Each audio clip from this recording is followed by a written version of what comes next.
राज्य परिवहन मुख्यालय में तैनात एक अधिकारी पर भ्रष्टाचार में लिप्त होने के शिकायत पर प्रधानमंत्री कार्यालय ने संज्ञान लेकर सरकार को जांच कराने के आदेश दिए हैं। देहरादून सिटी बस सेवा महासंघ के अध्यक्ष विजय वर्धन डंडरियाल ने आरोप लगाया है कि सरकार संबंधित अधिकारी को बचाना चाह रही है, इसीलिए प्रधानमंत्री कार्यालय से आए आदेश पर 3 हफ्ते बाद भी कार्रवाई नहीं की जा रही।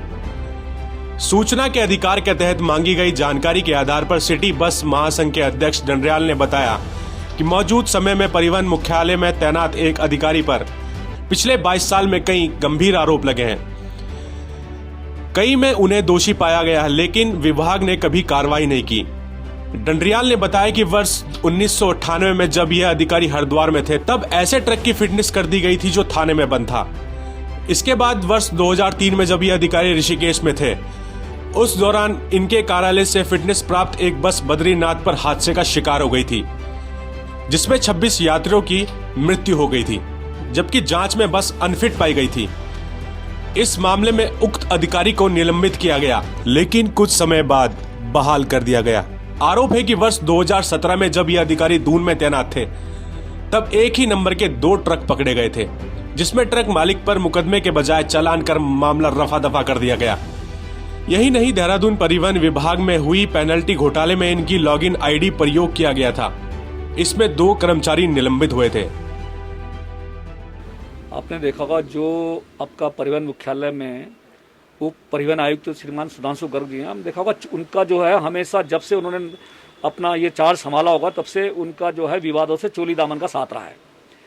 मैंने इनके खिलाफ जो है एक आरटीआई लगाई थी, जिसमें मुझे आरटीआई से कई महत्वपूर्ण जानकारियाँ मिली, जिसमें इनके द्वारा जो है काफ़ी ज़्यादा करप्शन किया हुआ था, जिसमें डिपार्टमेंट ने इनको कई बार निलंबित किया। तो जैसे कि 1998 में ये हरिद्वार में आपका आरआई थे और प्रभारी भी थे इसमें एआरटीओ में, एआरटीओ का चार्ज भी था इनके पास में।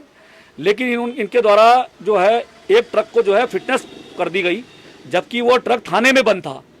तो इन पे भी इनकी अनियमितता पाई गई, तो डिपार्टमेंट ने इनको निलंबित किया था। फिर इनकी जांच हुई होगी तो इनको बहाल कर दिया गया। फिर उसी आदमी का जिसका आदमी का ट्रक बंद था, जिसमें इनके द्वारा जो है फिटनेस गलत दे दी गई थी, उसको फिर बाद में इनके द्वारा परेशान किया गया, जिसमें उसने फिर उच्च अधिकारी को शिकायत करी। तो फिर दोबारा इनको फिर चेतावनी देके इनको छोड़ा गया कि भाई आप जो है इस तरह से मोटर मालिक को परेशान मत करो। फिर उसके बाद ये 2002 में जो है ऋषिकेश में एआरटीओ पद पर तैनात हो गए। एआरटीओ पद पर तैनात होने के बाद इनके द्वारा जो है एक गाड़ियों की फिटनेस करते ही थे ये, उन्होंने एक गाड़ी की फिटनेस करी जो यात्रियों को लेकर बद्रीनाथ जा रही थी।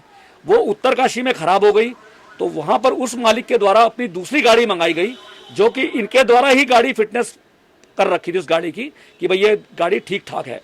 वो गाड़ी जब जोशीमठ से बद्रीनाथ के बीच बलदौड़ा तक ही गई, तो वो वहां पर जो है दुर्घटनाग्रस्त हो गई, और जिसमें जो बेकसूर जो है 26 यात्री मारे गए। उसमें भी जो है इन पे अनियमितता का दोष लगा और इनको फिर जो है निलंबित कर दिया गया। उसके बाद फिर इन्होंने जो भी सांठगांठ करी गई, फिर ये दोबारा से बहाल कर दिए गए। उसके बाद ये दोबारा से जो है फिर ये जो आरटीओ देहरादून के पद पर जो है 2016 में तैनात हो गए। उसके बाद इन्होंने 2017 में इनके नीचे के अधिकारियों द्वारा जो है एक ही नंबर के 2 ट्रकों को पकड़ा गया, जो 10 टायर ट्रक थे। उसमें मोटर मालिक के खिलाफ इन्होंने जो मुकदमा ना करके सिर्फ उसे जुर्माना लेके जो है धारा 207 में इसको बंद करा ट्रक को और छोड़ दिया गया। जबकि धारा 207 जो है कहती है कि भाई अगर आदमी का परमिट नहीं है, आरसी नहीं है, डीएल नहीं है, या ये सब कागज नहीं, तब जो है अधिकारी उसको सीज कर सकता है। लेकिन ये सीधा जो था ये सीआरपीसी का 420 का मामला था, लेकिन कहीं ना कहीं अधिकारियों द्वारा भ्रष्टाचार में लिप्त होकर उसको छोड़ा गया।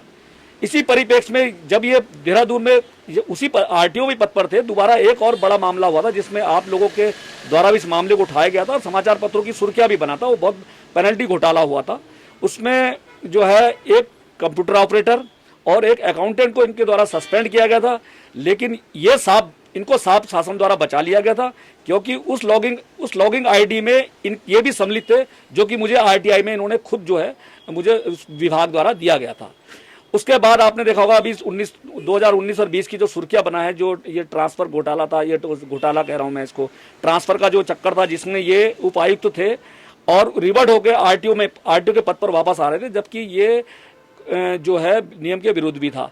लेकिन इनके द्वारा जो है उस लेटर को इन्होंने देहरादून में जो प्रशासनिक अधिकारी है उसके व्हाट्सएप पे भेजा कि भाई मैं इसको ज्वाइन करने आ रहा हूँ, तब जाके कहीं ये मामला समाचार पत्रों की सुर्खियां भी बना। लेकिन मेरा कहने का ये है कि एक अधिकारी आरआई से और उपायुक्त पद तक तो पहुंच गया है और उसका हमेशा प्रमोशन होता गया, जबकि डिमोशन होना चाहिए था।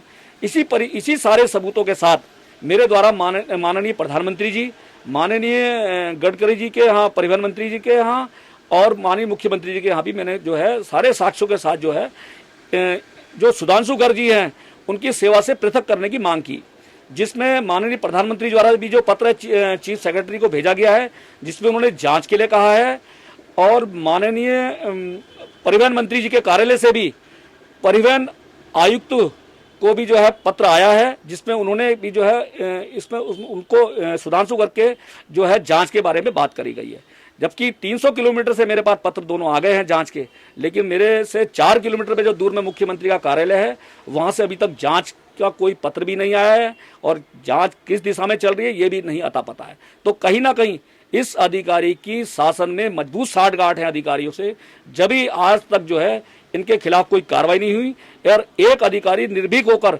भ्रष्टाचार करता हुआ आरआई के पद से उपायुक्त पद पर आसीन हो गया। खबरों के लिए देखते रहिए समय साक्ष्य।